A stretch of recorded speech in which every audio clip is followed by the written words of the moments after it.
Hello everyone, I am FIDE instructor and Arena International Master Rishikesh Chavan. Welcome to my YouTube channel. Today in Chess Made Simple, we are going to learn pawn promotion. So let's start. Whenever pawn reaches the last line, it cannot remain as a pawn. So it cannot move ahead, it cannot move sideways, or even it cannot move back. So what happens when a pawn reaches the last line? A pawn gets promoted.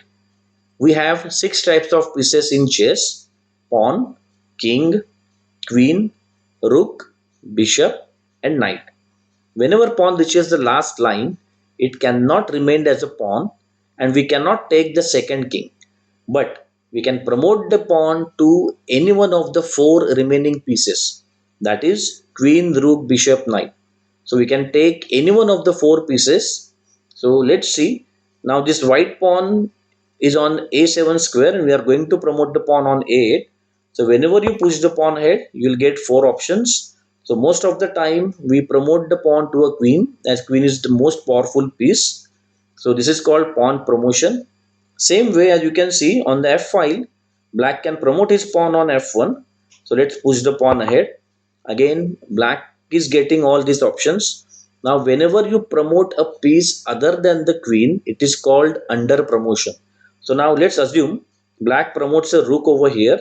So this will be called as under promotion. Let's move ahead. Yeah, now we have two pawns. White has two pawns and black has one pawn. Now black cannot defend both the pawns by just one pawn. Also his king is far away from the action. So what white is going to do? White is going to march his pawn ahead.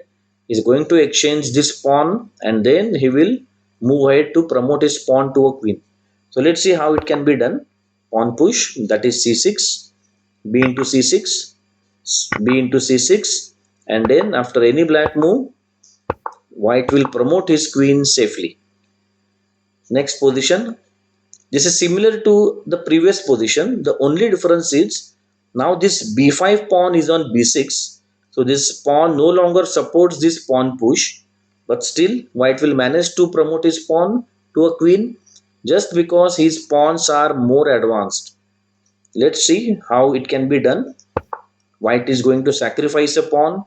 Black must take this sacrifice or else white will capture the pawn and move ahead.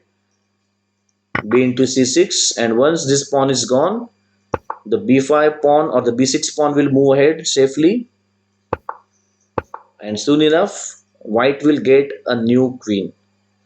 Next position. Here again both the players have same number of pawns. So let's see, out of these two pawns, which pawn can be promoted to a queen easily.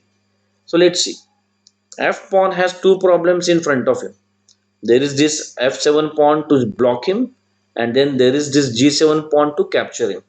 But the h5 pawn has just one problem in front of it, and that is this g7 pawn who is going to capture the pawn on h6. So we can say that h5 pawn has more chances to get promoted on the last line, and to do that we need to remove this pawn away. So we are going to play f6. We are going to sacrifice the pawn. Black must take the pawn, or he has to push the pawn ahead, or else white will capture the g7 pawn and he will promote his pawn on g8. Let's assume he captures the pawn. Now this g7 pawn is gone. There is no one to stop this pawn, so white will keep pushing his pawn ahead, and finally white gets a brand new queen. White will start capturing both the pawns and then he will execute the checkmate very soon. Next position please. Now this looks very interesting. Both the players are having same number of pawns, 3 pawns each. Both the kings are away from the action. White is going to promote a queen by force only because his pawns are more advanced. He has moved his pawns till 5th rank, whereas black's pawns are just sitting on the starting rank, that is the 7th rank. So let's see how this can be done. We start with the middle pawn, that is g pawn. So here black must capture the pawn. Either he can capture it with h pawn or he can capture it with f pawn. So let's assume he captures with f pawn. Now let's again concentrate on these two pawns. which pawn can be promoted to a queen easily. And as you can see, the f pawn can be promoted easily because this has just one problem in front of it, the g7 pawn. We are going to remove that pawn by playing h6. Forced, he must capture, and then the f pawn marches ahead, and white gets his new queen very soon. Now this can be done the other way also. So for example, after g6, black can capture the pawn with his h pawn. Now as you can see, the h pawn can be promoted very easily, and to do that we need to remove the g7 pawn who is defending the h6 square. We are going to play f6. We have already sacrificed a pawn, and we are going to sacrifice one more pawn. Black must take this pawn, and we will keep pushing the h pawn ahead, and now we got a new queen. Next position. Okay, this looks a bit difficult for white because white's king is far away from the pawns, whereas black king is far more active. What black is thinking, that his king can easily stop this a pawn on this a8 square. So he is calculating something like a5, king d5, a6, king c6, a7, king b7, a8 equals to queen, check, and finally king into queen. So this way black thinks he is controlling the a pawn and the whole position is under his control. But white has one killer blow. White plays c6. Now he is sacrificing the pawn. Black must capture this pawn. Black must accept this sacrifice, or else white will either simply move ahead and promote a pawn, or he will capture this d7 pawn and then he will promote a pawn on d8. So d into c6 is forced, and now this easy way, or this quickest way to reach a8 is blocked by this black pawn. So black has to find some other way, and as you can see, he can reach the pawn in extra. He will need one extra move to reach the 8 square. So let's see.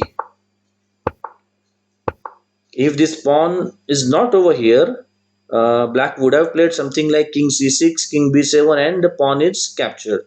But now he cannot capture his own pawn, so he has to take the detour, and that will make him to reach the queening square a bit late. Black is one move late over here, and white gets to promote his queen safely. Next position. Okay, let's take this back. Okay, uh, both the players have 4 pawns each. White's king is more advanced, whereas black's pawns are more advanced compared to white pawns. But how can black convert this advantage into a win? Let's see. Black starts with sacrificing f pawn. Now this move looks very silly because this is a free pawn. Both these pawns can capture the pawn for free. Let's see what happens if he captures with the g3 pawn. h4. Now on these two files, that is h file and g file, black has 2 pawns and white has just 1 pawn. So black is planning to promote a pawn through this h file by playing h3. Forced, white is going to play g into h3.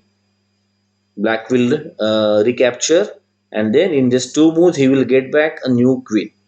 So for example, suppose he plays this, push the pawn ahead, capture, capture, king into e4, h2, king f3, and pawn marches on. What if he captures with the other pawn? So after this pawn push, what if white captures with the e pawn? Again the same treatment, h4. White must capture this pawn, or else black pawn will move ahead to h3, pawn into h3, pawn into h3, and he will promote very soon. So g into h4 is forced. Again, let's see which pawn can be promoted easily. Again, you are right, the e4 pawn can be promoted very easily, and to do that we need to remove this f2 pawn. So we are going to play g3.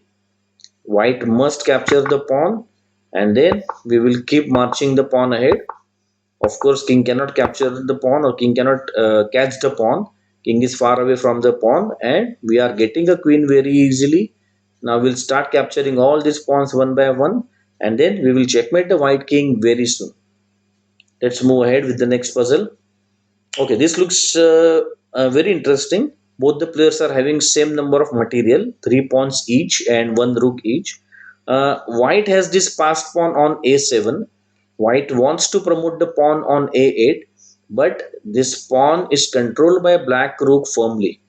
So even if he plays something like rook c7, he cannot control the a8 square, and that way he cannot promote the pawn on a8. If he plays rook c8 right away, then black is going to capture the pawn for free. What to do? How should white promote his pawn safely? So there is a trick. He is going to sacrifice his rook. Check. It's a double attack.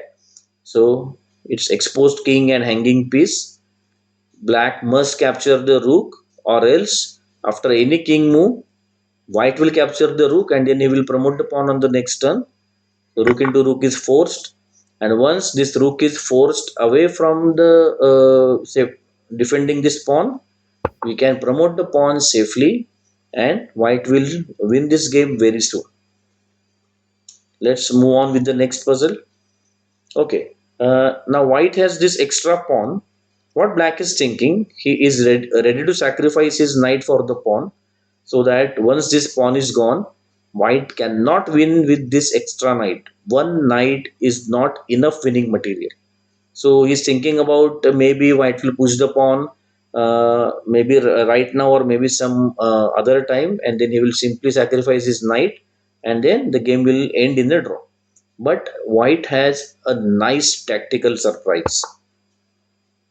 Knight b7 check. It's a double attack. Exposed king and hanging piece.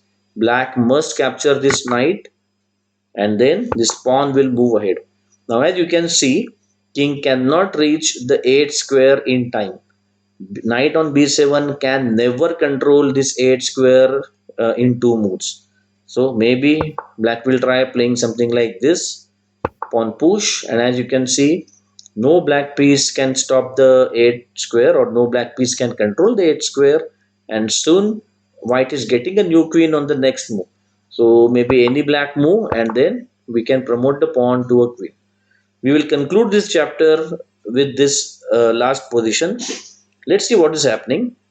Black has this passed pawn on b2. Black wants to promote this pawn on b2, but right now it's not possible because this rook is defending the pawn.